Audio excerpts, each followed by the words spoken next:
Good evening. Let me talk briefly this evening about tourism, the tourism industry. The question is this: have you ever wondered why Nigeria is not a tourist destination? Have you ever wondered why global tourists will visit Kenya, they will visit Zimbabwe, they will go to Ghana, they will go to Senegal, they will hardly come to Nigeria? While most people will tell you that it is because of insecurity, I partly agree with that, but the main reason is because Nigeria does not maintain her tourism industry. In Nigeria, tourism is treated like an activity instead of as an industry that has to be interconnected with other sectors. So insecurity is everywhere, don't get me wrong, but it does not prevent tourism. Al-Shabaab is a popular terrorist group in Kenya, but it does not stop terrorists. It does not stop tourists from going to Kenya. Our tourism is failing because we fail to develop the tourism industry 62 years after independence. Let me talk briefly about wildlife tourism today. On my next presentation, I will talk about historical tourism and slave trade in Africa, where I plan to answer the question if the transatlantic slavery was actually a form of trade. But for today, let me talk about wildlife tourism and why Kenya succeed. Listen carefully. Kenya has a well-established hotel industry that is well managed and services are of high standard than almost any other African country except South Africa.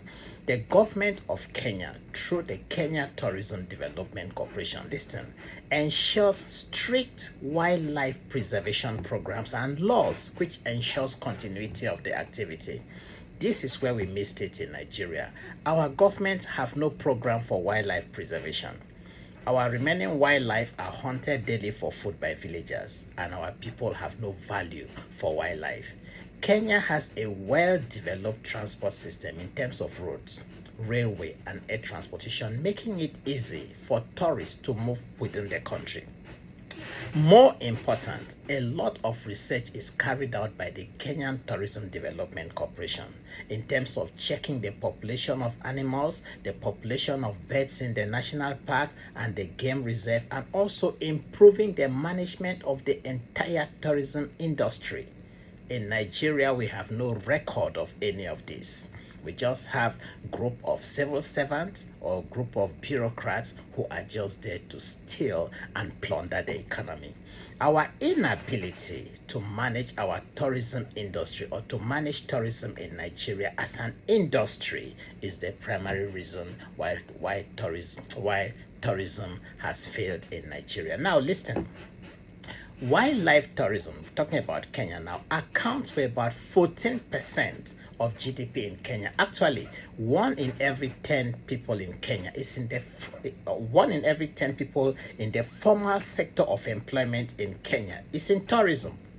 About 2.5 million tourists visit Kenya every year. Out of this number, almost 70% of this number arrive through the Jomo Kenyatta Airport. Now you can imagine the ripple effect of that population coming into Kenya. It affects taxis, it affects hotels, it affects restaurants and other subsidiaries that are connected to tourism. Now, what is Kenya doing right that we are not doing right in Nigeria? Simple. Kenya invests heavily in security of lives and property. Kenya invests heavily in national image improvement.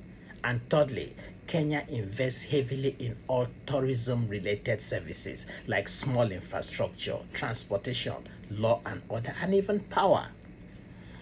One thing you need to understand about development is that development is interconnected. You cannot focus on one sector and abandon the other sector. There are sectors that, if totally abandoned, affects everything about development. Nigeria is not working, not because we cannot get it right. Nigeria is not working because our ruling class are clueless and have no interest in doing things the right way. Most importantly, Kenya has a prudent management system for funds received from international organizations. This is when we miss it in Nigeria. And Kenya provide good records Most international donor funds, especially those that fund wildlife, they are more comfortable to channel funds to Kenya than to channel those same funds to Nigeria. So these funds going into Kenya help to promote Kenya's national image globally. Nigeria, on the other hand, we have one of the worst record in the management of international donor funds. Between 2011 and 2016, about 12 major donor funds withdrew from Nigeria due to mismanagement of funds. Take example, the United Nations program called the Sponsored Responsible Tourism Project, SRTP.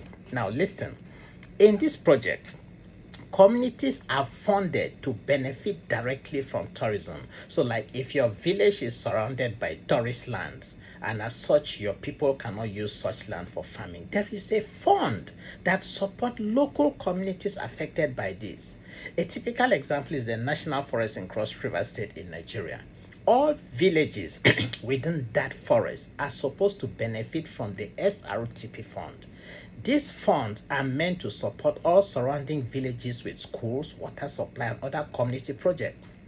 Now listen to me. Kenya, Tanzania, Senegal, Ghana, Mozambique, and even Seychelles, the SRTP funds and the COSMA project are driven very successfully. But these projects fail in Nigeria. In these countries, they use these funds to build schools, to build hospitals, to take care of surrounding villages within their national parks. In Nigeria, nobody sees where these funds are, neither do most people in the street in Nigeria even know that there is such funds. Now, in most of these countries I have mentioned, the funds are used to build institutes, they are used to build schools, they are used to build hospitals. In most of the places you have the national parks. Nigeria has great tourist sites. Some are so unkempt that you can pass them for a refuge site. We have the Yankari Game Reserve in Bauchi, unable to generate sustainable income with dilapidated infrastructure due to poor funding. We have the Kenji Dam National Park, we have Ogbonike Cave in Anambra, we have Oshobo Sacred Cave, we have the Awom Waterfalls in Enugu State, we have Zuma Rock.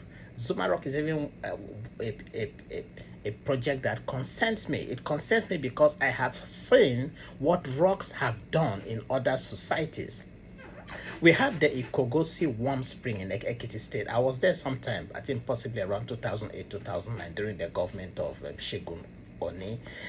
All these sites, they are totally dilapidated. For some, monies meant to feed caged wildlife is misappropriated. That's not all. We have Olumo Rock, very similar to Stone Mountain Park in Atlanta, which generates almost $54 million yearly. The same type of rock, Stone Mountain Park, the rock is exactly like Olumo Rock. Our own rock is used more like a toilet site by the locals. So when we keep saying that Nigeria can get it right, Nigeria can actually get it right. We just need to do things the right way. Now, there are several, again, to put it the right way, what is happening in Nigeria, how most of these things cannot be properly done, are the consequences of having clueless, illiterate, and wicked men that run the country. And I believe that with time, we can get it right. Now, listen, we still have great tourist sites that are not yet exploited, and some are totally abandoned by state and federal government. We have the Lekki Conservative Center. We have Agbokin Waterfall and Obodo Cattle Ranch in Cross River State, especially Obodo Cattle Ranch, one of the best places I've visited in Nigeria. Else I forget, there's a national park in Cross River State with great potential to be compared to national parks in Kenya. It is called the Cross River State National Park. It stretches from the urban hills near Calabar to Korob National Park in southern Cameroon. It's a large expanse of forest and land. This park houses specialist plants and endangered animals. It houses one of the only surviving natural butterfly gardens in the world. You can imagine the amount of tourists that would have attracted if this was well advertised. This park that runs from the urban hills in Calabar to Cameroon is home to several species including chimpanzees, forest elephants, baboons, red foxes, trail monkeys, buffaloes, and a rich collection of flowers. A park similar to this is what generates millions of dollars in Kenya and Tanzania, but in Nigeria, it is just another forest that is being plundered by state government, that is being plundered by villages, and is of no consequence. Tourism fails in Nigeria because we do not treat it as an industry. A successful tourism sector is a successful sectorial development. The hotels must be standard. Hotel services has to be standard too. The airport, transportation services, tour guides, retail economy, medical sector, law and order, they all have to work together to make the industrial sector successful. You cannot run successful tourism industry without a good airport. The national airport of every country is the first customer service experience in any country. So what that means is when people come into your country, the first impression they get about your country is the airport. Murtala Mohammed Airport in Lagos is one of the dirtiest airports I have seen in all my travels worldwide. It sends a very wrong message to first-time visitors to Nigeria. An airport that travelers do not even have a place to sit when traveling. Compare this to Jomo Kenyatta Airport in Kenya, or some of the best airports in Africa, including Cape Town International Airport, King Shaka International Airport in Durban, that's in South Africa, Mohammed Airport in Casablanca, Addis Ababa International Airport, and even Kigali International Airport in Rwanda, one of the most beautiful airports I've seen traveling in Africa. Visit the airport in Rwanda, a country that does not have half the resources that we have in Nigeria. The airport staff are well dressed and looking healthy.